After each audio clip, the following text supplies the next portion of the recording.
মানবতা আজ বুলেট বিদ্ধ, গণতন্ত্র আজ বুলেট বিদ্ধ। একজন সম্ভাব্য স্বতন্ত্র প্রার্থীকে গুলি করে হত্যা করার চেষ্টা করে, আর সেই হত্যার মাধ্যমে একটি কুচক্রী মহল নির্বাচনকে ঠেকাইতে চায়, গণতন্ত্রকে ঠেকাইতে চায়। স্পষ্ট ভাষায় বলে দিতে চাই, তোমরা জুলাইয়ের পরাজিত, সেই পরাজিত সৈনিকদের দ্বারা এদেশের গণতন্ত্র থেমে থাকবে না। হাদিকে গুলি করে নির্বাচন বন্ধ করা যাবে না। হাদিকে গুলি করে গণতন্ত্রের পথ আটকানো যাবে না।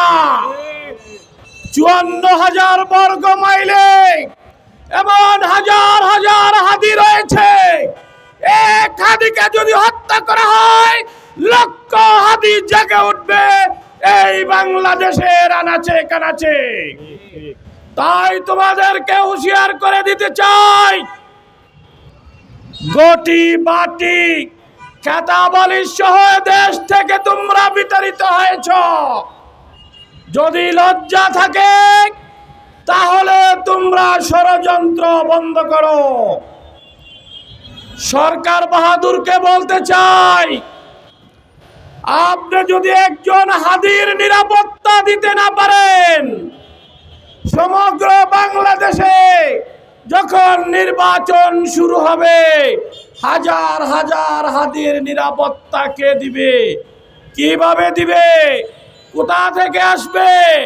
আপনি নির্বাচন ঘোষণা করেছেন সেই ফ্যাসিস্ট আওয়ামী লীগের আমলে, তাদের আমি তুমি দামি নির্বাচনেও ভয় ছিল।